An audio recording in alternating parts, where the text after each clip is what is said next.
Hello guys, ಇವತ್ತು capital budgeting part 2. So classification of capital budgeting decisions. So capital budgeting decisions ಅಲ್ಲಿ two parts ಇದೆ, which is on basis of firm existence. So business ಹೇಗೆ exist ಆಗುತ್ತೋ ಅದ್ರ basis ಮೇಲೆ. ಇನ್ನೊಂದು decision according to the situation. Decision ಯಾಕೆ ತಗೋತಾರೆ ಅಂದ್ರೆ ಸಿಚುಯೇಷನ್ ಹೇಗೆ ಬರುತ್ತೋ ಹಾಗೆ ತಗೊಂಡು ಹೋಗುವಂತ ಕ್ರಿಯೆ. So on this two basis the capital budgeting decision is classified. So on the basis of firm existence, first one bandi replacement decisions.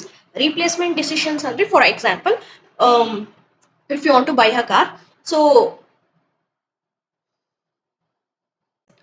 every asset has a life.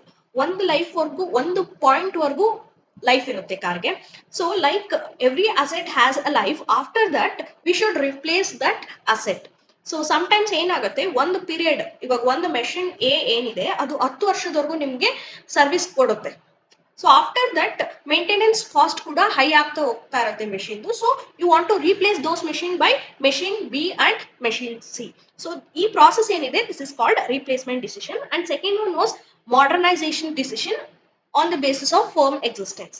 So modernisation ಏನ್ ಬರುತ್ತೆ, like ಒಂದು ಹಳೆ factory ಇರುತ್ತೆ, like factory setup ಇರುತ್ತೆ for shirts ಅನ್ಕೊಳ್ಳೋಣ.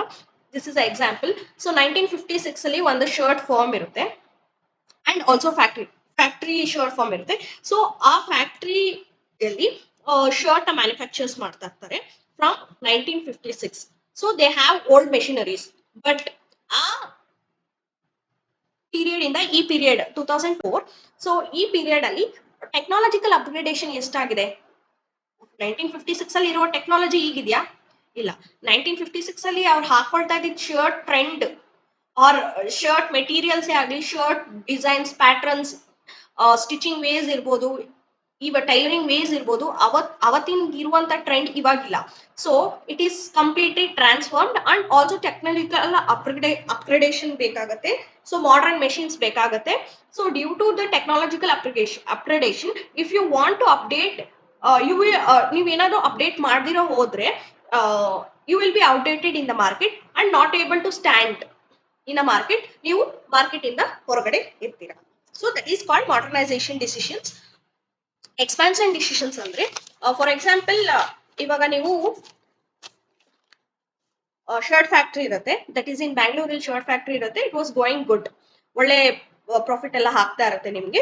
So ನಿಮ್ಗೆ mind ಏನ್ ಬರುತ್ತೆ ಅಂದ್ರೆ, ಸೇಮ್ ಸೆಟಪ್ ನ ನಾವು ಮೈಸೂರಲ್ಲಿ ಎಸ್ಟಾಬ್ಲಿಷ್ ಮಾಡೋಣ.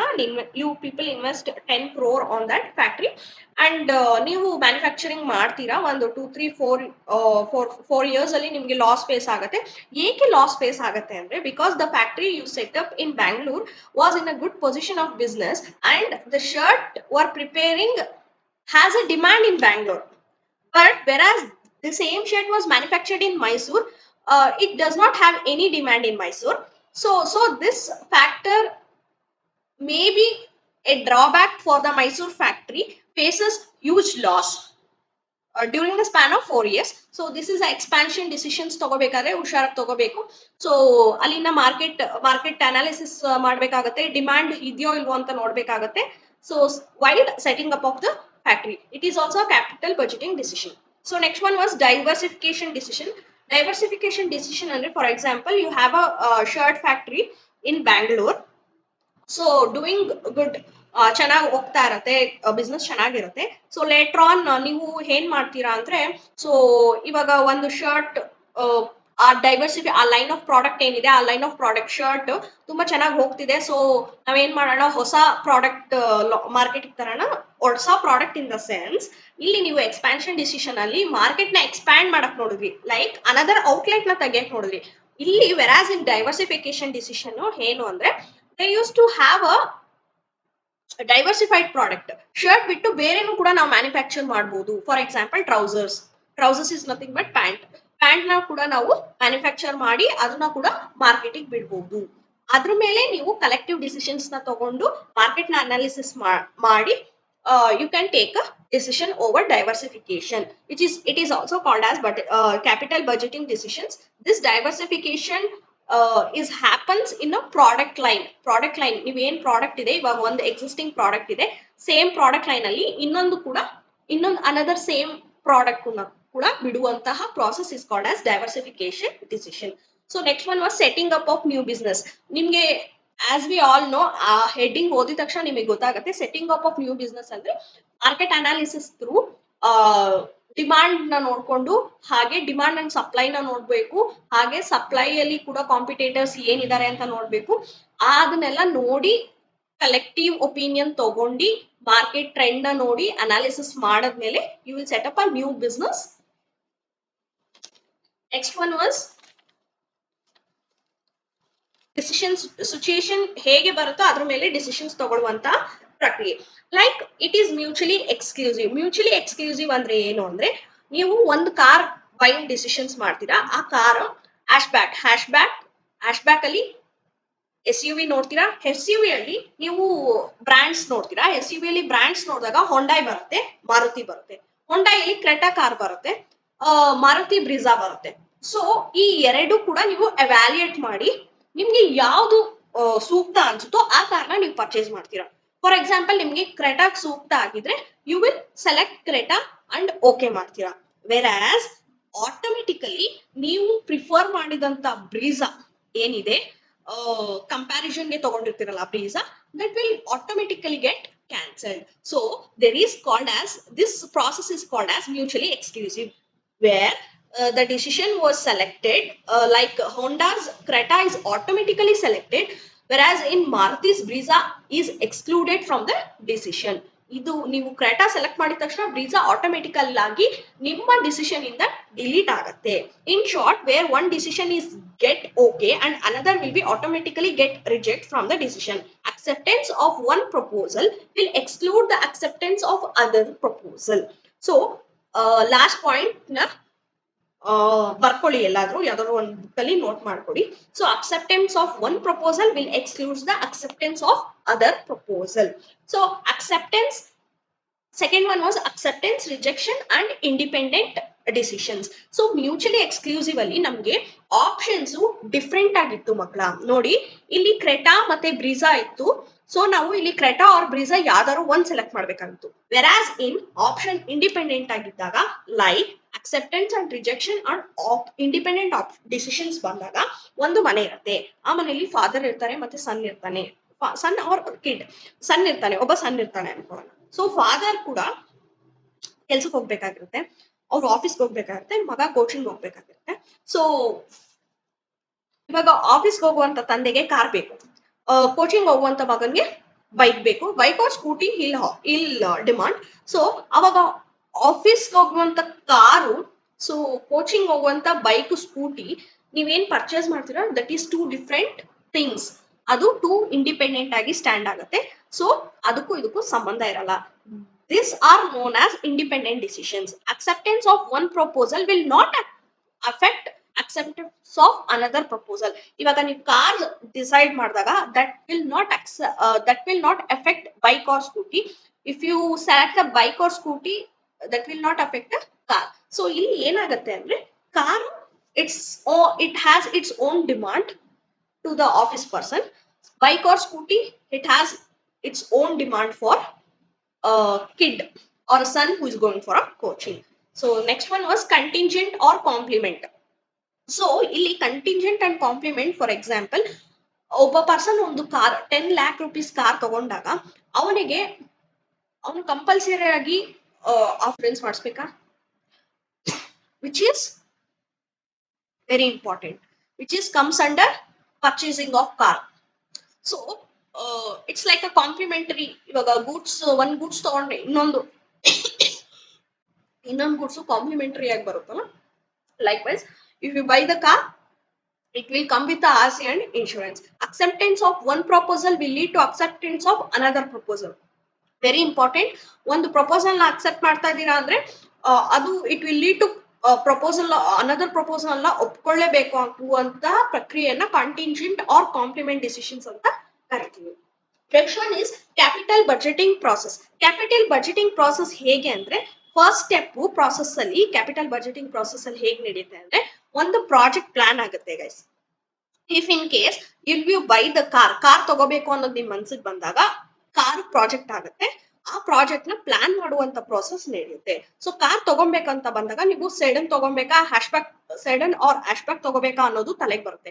ಸೆಡನ್ ಅಲ್ಲಿ ಏನ್ ಸ್ವಾಟ್ ಅನಾಲಿಸಿಸ್ ಮಾಡ್ತೀರಾ, ಹ್ಯಾಶ್ಬ್ಯಾಕ್ ಅಲ್ಲಿ ಏನ್ ಸ್ವಾಟ್ ಅನಾಲಿಸಿಸ್ ಮಾಡ್ತೀರಾ ಅಂತ ತುಂಬಾ ಇಂಪಾರ್ಟೆಂಟ್ ಆಗುತ್ತೆ. ಸ್ವಾಟ್ ಅನಾಲಿಸಿಸ್ ಇಸ್ ನಥಿಂಗ್ ಬಟ್ ಎರಡೂ ಕೂಡ ಅದ್ರದ ಡ್ರಾಬ್ಯಾಕ್ಸ್ ಅಂಡ್ ಅಡ್ವಾಂಟೇಜಸ್ ನ ನೋಡ್ತೀರಾ, ಯಾವ್ದನ್ನ ಪ್ರಿಫರ್ ಮಾಡಬೇಕು ಅಂತ ಅನಾಲಿಸಿಸ್ ಮಾಡ್ತೀರಾ, ರಿಸರ್ಚ್ ಮಾಡ್ತೀರಾ of a product in a business point of view. So ನಾನು ಇಲ್ಲಿ ಎಕ್ಸಾಂಪಲ್ ಕೊಟ್ಟು ಹೇಳ್ತಾ ಇದ್ದೀನಿ. ಸೊ ನೀವು ಇನ್ನ ಬಿಸ್ನೆಸ್ ಪಾಯಿಂಟ್ ಆಫ್ ವ್ಯೂ ನೋಡ್ಬೇಕಾದ್ರೆ ಒಂದು ಪ್ರಾಜೆಕ್ಟ್ ಬರುತ್ತೆ. ಆ ಪ್ರಾಜೆಕ್ಟ್ ಒಂದು ಪ್ರಾಜೆಕ್ಟ್ ನೀವು ಮಾಡ್ಬೇಕು ಅಂತ ಬಂದಾಗ ಅದರಲ್ಲಿ ಎರಡು ಪ್ರಾಜೆಕ್ಟ್ ಪ್ರಪೋಸಲ್ ಬರುತ್ತೆ. ಆ ಪ್ರಾಜೆಕ್ಟ್ ಪ್ರಪೋಸಲ್ ನ ಸ್ವಾಟ್ ಅನಾಲಿಸಿಸ್ ಮಾಡ್ತೀರಾ, like strength, weakness, opportunity and threat. ನಿಮ್ಗೆ ಏನ್ ಥ್ರೆಟ್ ಇದೆ ನೋಡ್ಕೋತೀರಾ, ನಿಮ್ಗೆ ಏನ್ ಬಿಸ್ನೆಸ್ ಅಲ್ಲಿ ಏನ್ ಆಪರ್ಚುನಿಟಿ ಇದೆ ಅಂತ ನೋಡ್ಕೋತೀರಾ, ಅದ್ರ ವೀಕ್ನೆಸ್ ನೋಡ್ಕೋತೀರಾ, ಅದ್ರ ಸ್ಟ್ರೆಂತ್ ನೋಡ್ಕೋತೀರಾ. ಈ analysis business point of view ಅಲ್ಲಿ ಮಾಡ್ತಿರಲ್ಲ, so that is called as project planning. So because ಯಾಕೆ ಪ್ಲಾನಿಂಗ್ ಮಾಡ್ತೀರಾ ಅಂದ್ರೆ it happens for a longer period of time. So that will also effect the business. So project evaluate ಮಾಡ್ತೀರಾ. Project evaluate ಯಾವಾಗ ಮಾಡ್ತೀರಾ ಅಂದ್ರೆ project planning process ಮುಗಿದ ತಕ್ಷಣ project evaluate ಮಾಡ್ತೀರಾ. ಪ್ರಾಜೆಕ್ಟ್ ಎವ್ಯಾಲ್ಯೂಯೇಟ್ ಅಲ್ಲಿ ಒಂದು ಕಾರ್, ಆ ಕಾರ್ ಅಂಡರ್ ಅಲ್ಲಿ ಫಾರ್ ಎಕ್ಸಾಂಪಲ್ ನಾನು ಹೇಳ್ತಾ ಇರೋದು ಒಂದು ಕಾರ್ ಅಂಡರ್ ಅಲ್ಲಿ ಸೀಡನ್ ಹ್ಯಾಶ್ಬ್ಯಾಕ್. ಸೊ ಈ ಸೀಡನ್ ಹ್ಯಾಶ್ಬ್ಯಾಕ್ ಅಲ್ಲಿ ಯು ವಿಲ್ ಸೆಲೆಕ್ಟ್ ಅ ಹ್ಯಾಶ್ಬ್ಯಾಕ್ ಮೇಲೆ ಪ್ಲಾನ್ ಮಾಡಿದಾಗ ನೀವು ಎಸ್ ಯು ವಿ ಅನ್ನೋದು ಒಂದು ಪ್ರಾಜೆಕ್ಟ್. ಆ ಪ್ರಾಜೆಕ್ಟ್ ಅಂಡರ್ ಕ್ರೆಟಾ ಬ್ರೆಜಾ ನೋಡ್ತೀರಾ. ಕ್ರೆಟಾ ಬ್ರೆಜಾ ಎರಡರದ್ದು ಫೀಚರ್ಸ್ ನ ಕಂಪ್ಯಾರಿಸನ್ ಮಾಡಿ ಏನ್ ಎವ್ಯಾಲ್ಯೂಯೇಷನ್ ಅಲ್ಲಿ ನಿಮ್ಗೆ ಏನು ಮೆರಿಟ್ಸ್ ಡಿಮೆರಿಟ್ಸ್ ಬರುತ್ತೆ ನೋಡ್ತೀರಾ. After planning you will select one particular project. That particular project is evaluated. So next one was project selection. Project selection ಏನು ಅಂದ್ರೆ ಲೈಕ್ ನಾನು ಯಾಕೆ ಇದು ಕಾರ್ ಮೇಲೆ ತಗೋತಾ ಇದ್ದೀನಿ ಅಂದ್ರೆ it will be going on ಒಂದೊಂದೇ same steps will be going on. So ಇದು ಪ್ರಾಸೆಸ್ ಆಗಿರೋದ್ರಿಂದ I am taking a same example over all. So ಒಂದ್ ಆ ಕಾರು ನಿಮ್ಗೆ ಸಿಡಾನ್ ಮತ್ತೆ ಹ್ಯಾಶ್ಬ್ಯಾಕ್ ಏನು ಸೆಲೆಕ್ಟ್ ಮಾಡ್ಕೋತೀರಾ ನೀವು ಪ್ಲಾನಿಂಗ್ ಅಲ್ಲಿ, ದಟ್ ಕಮ್ಸ್ ಅಂಡರ್ ನೀವು ಹ್ಯಾಶ್ಬ್ಯಾಕ್ ನ ನೋಡಿ ಎಸ್ ಯು ವಿ ಅನ್ನೋ ಒಂದು ಪ್ರಾಜೆಕ್ಟ್ ನ ಸೆಲೆಕ್ಟ್ ಮಾಡ್ಕೊಂಡು, S U V is nothing but sports utility vehicle. So ಅದ್ರ ಅಂಡರ್ ನೀವು ಕ್ರೆಟಾ ಸೆಲೆಕ್ಟ್ ಮಾಡ್ಕೊಂಡು ಬ್ರೀಜಾನು ಎವ್ಯಾಲ್ಯೂಯೇಟ್ ಮಾಡಿರ್ತೀರಾ comparison with Creta and Brezza. But project selection ಅಲ್ಲಿ ಬಂದಾಗ ನಂಗೆ ಇಂಥದ್ದೇ ಬೇಕು ಅಂತ ಪರ್ಟಿಕ್ಯುಲರ್ ಆಗಿ ಕ್ರೆಟಾ ಸೆಲೆಕ್ಟ್ ಮಾಡ್ಕೊಂತೀರಾ after all the evaluation and planning. So select ಮಾಡ್ಕೊಂಡಾದ್ಮೇಲೆ ಪ್ರಾಜೆಕ್ಟ್ ನ ಇಂಪ್ಲಿಮೆಂಟ್ ಮಾಡ್ತೀರಾ. ಇಂಪ್ಲಿಮೆಂಟ್ ಹೇಗ್ ಮಾಡ್ತೀರಾ ಅಂದ್ರೆ ಇವಾಗ ಸೆಲೆಕ್ಟ್ ಮಾಡ್ಕೊಂಡಿದ್ದೀರಲ್ಲ ಪ್ರಾಜೆಕ್ಟ್, ಅದರಲ್ಲಿ ನೀವು ಫಿನಾನ್ಸ್ ಅರೇಂಜ್ ಮಾಡ್ಕೋತೀರಾ. ಏನ್ ಅಮೌಂಟ್ ಬೇಕು ನನ್ಗೆ ಈ ಕಾರ್ ತಗೊಳಕ್ಕೆ, ದಟ್ಟು ಕ್ರೆಟಾ ತಗೊಳಕ್ಕೆ ನಂಗೆ ಅಮೌಂಟ್ ಏನ್ ಬೇಕು, ನನ್ನ ಹತ್ರ ಎಷ್ಟು ಅಮೌಂಟ್ ಇದೆ, ನಾನು ಎಷ್ಟು ಲೋನ್ ಹಾಕೋಬೇಕು ಅನ್ನೋದು ಕೂಡ ನೋಡ್ಕೊಂತೀರಾ. After that car will get ready ಆದ್ಮೇಲೆ ಶೋರೂಮ್ ಹೋಗಿ ನೀವು ಬಿಲ್ಲಿಂಗ್ ಮಾಡಿಸ್ಕೊಂಡು ಬರ್ತೀರಾ. So next one is project control. Project ಯಾಕೆ ನಾವು ಕಂಟ್ರೋಲ್ ಮಾಡಬೇಕು ಅಂದ್ರೆ ಒಂದು ಪ್ರಾಜೆಕ್ಟ್ ರನ್ನಿಂಗ್ ಅಲ್ಲಿ ಇರ್ಬೇಕಾದ್ರೆ ಅದ್ರ ಮೇಲೆ ನಾವು ಮಾನಿಟರ್ ಮಾಡ್ಬೇಕಾಗುತ್ತೆ. ಸೊ ಯೂಶಲಿ ನಾವು ಕಾರ್ ಎಕ್ಸಾಂಪಲ್ ತಗೊಂಡಿರೋದ್ರಿಂದ ಎಷ್ಟು ರನ್ನಿಂಗ್ ಆಗಿದೆ ಅಂತ ನೋಡ್ಬೇಕಾಗುತ್ತೆ, ಎಷ್ಟು ಮೈಲೇಜ್ ಕೊಡುತ್ತೆ ಅಂತ ನೋಡ್ಬೇಕಾಗುತ್ತೆ. ಸೊ ಆ ಫೀಡ್ಬ್ಯಾಕ್ ನ ರಿಪೋರ್ಟ್ ಕೂಡ ಮಾಡ್ಬೇಕಾಗುತ್ತೆ. ರಿಪೋರ್ಟ್ ಇನ್ ದ ಸೆನ್ಸ್ ಇದು ಬಿಸ್ನೆಸ್ ಪಾಯಿಂಟ್ ಆಫ್ ವ್ಯೂ ಹೇಳಿರೋದ್ರಿಂದ ವಿತ್ ಫೀಡ್ಬ್ಯಾಕ್ ರಿಪೋರ್ಟ್ಸ್ ಅಂತ ಇದೆ.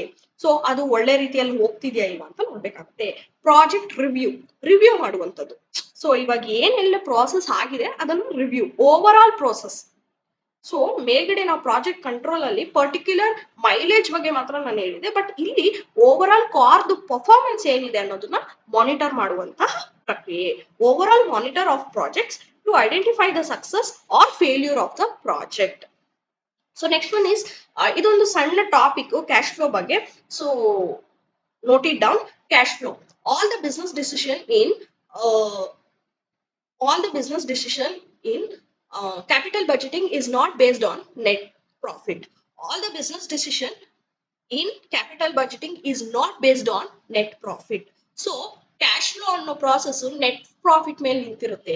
ಬಟ್ ಇನ್ ಕ್ಯಾಪಿಟಲ್ ಬಜೆಟಿಂಗ್ ಅಲ್ಲಿ all the business decisions is not based on net profit. ಯಾಕೆ ಅಂತ ನಾನು ಮುಂದಕ್ಕೆ ಹೇಳ್ತೀನಿ. ನೆಟ್ ಪ್ರಾಫಿಟ್ ಅಂದ್ರೆ ಏನು? ನೆಟ್ ಪ್ರಾಫಿಟ್ ಅಲ್ಲಿ ನಿಮ್ಗೆ ಕ್ಯಾಪಿಟಲ್ ಬಜೆಟಿಂಗ್ ಅಲ್ಲಿ ನೆಟ್ ಪ್ರಾಫಿಟ್ ಬೇಸ್ಡ್ ಆನ್ ಇರಲ್ಲ. ಬಟ್ ಯಾವ್ದ್ರ ಮೇಲೆ ಬೇಸ್ಡ್ ಆನ್ ಇರುತ್ತೆ ಕ್ಯಾಪಿಟಲ್ ಬಜೆಟಿಂಗ್ ಅಂದ್ರೆ cash inflow and cash outflow. So capital budgeting decision cash inflow cash outflow ಮೇಲೆ ಡಿಪೆಂಡೆಂಟ್ ಆಗಿರುತ್ತೆ. take any project is always thinking about taking any project is always thinking about what will be cash outflow. ನಮ್ಮ pocket ಇಂದ ಎಷ್ಟು ಮನಿ ಹೋಗ್ತಾ ಇದೆ, in return ನಾವು ಕೊಟ್ಟಿರೋದಕ್ಕೆ ಏನು return ಆಗಿ ನಾವು ಕ್ಯಾಶ್ ಇನ್ಫ್ಲೋನ ತಗೊಂತಾ ಇದೀವಿ ಅನ್ನೋದು ತುಂಬಾ ಮುಖ್ಯ ಆಗುತ್ತೆ. So for example in modernisation machine A ಇರುತ್ತೆ. ಮೆಷಿನ್ ಎ ಕ್ಯಾಶ್ ಫ್ಲೋ ಹೋದಾಗ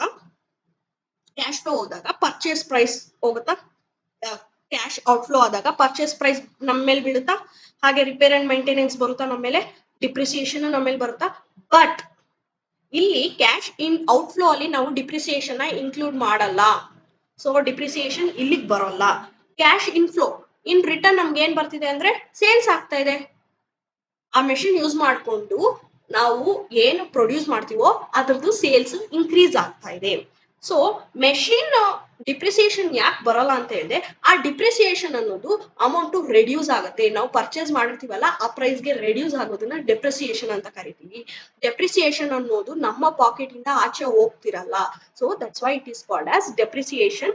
so that's what. Net profit ನ ಹೇಗೆ ಕ್ಯಾಲ್ಕುಲೇಟ್ ಮಾಡ್ತೀರಾ ಮಕ್ಕಳ ನೀವು? ಪ್ರಾಫಿಟ್ ಅಂಡ್ ಲಾಸ್ ಹಾಕೋತೀರಾ, ಎಕ್ಸ್ಪೆನ್ಸಸ್ ಇರುತ್ತೆ, ಇನ್ಕಮ್ ಇರುತ್ತೆ. ಸೊ ಅಲ್ಲಿ ನೀವು ಡಿಪ್ರಿಸಿಯೇಷನ್ ಇನ್ಕ್ಲೂಡ್ ಮಾಡಿರ್ತೀರಾ ಇಲ್ವೋ? So that's what capital budgeting is not based on net profit. So net profit ಅಲ್ಲಿ ಡಿಪ್ರಿಸಿಯೇಷನ್ ಅನ್ನೋ ಕಾನ್ಸೆಪ್ಟ್ ಇನ್ಕ್ಲೂಡ್ ಮಾಡಲ್ಲ. ಸೊ ಅದಕ್ಕೆ ಅದನ್ನ ನೆಟ್ ಪ್ರಾಫಿಟ್ ಅಲ್ಲಿ ನಾವು ತಗೊಳಕ್ ಬರೋದಿಲ್ಲ. ಕ್ಯಾಪಿಟಲ್ ಬಜೆಟಿಂಗ್ ನ ನೆಟ್ ಪ್ರಾಫಿಟ್ ಅಲ್ಲಿ ನಾವು ತಗೊಳಕ್ ಬರೋದಿಲ್ಲ. So that is a thing. And next class ಅಲ್ಲಿ we are going to learn about the technique of capital budgeting. Technique of capital budgeting, we have two techniques under that, traditional technique and non-time adjustment or non-time adjustment technique. Traditional technique na also we called as non-time adjustment technique. Discount of cash flow, second one discount of cash flow technique or time adjustment technique. So ಈ discount of cash flow technique ಏನಿದೆ it is very important. Under the traditional technique ARR ಬರುತ್ತೆ, pay back period ಬರುತ್ತೆ. ARR is nothing but average rate of return and pay back period, PBP ಬರುತ್ತೆ. And discount cash flow technically discount pay back period ಬರುತ್ತೆ, NPV, IRR and MIRR, PI and NPVI ಬರುತ್ತೆ. So this is we are going to learn in a next class. Thank you. Have a great day.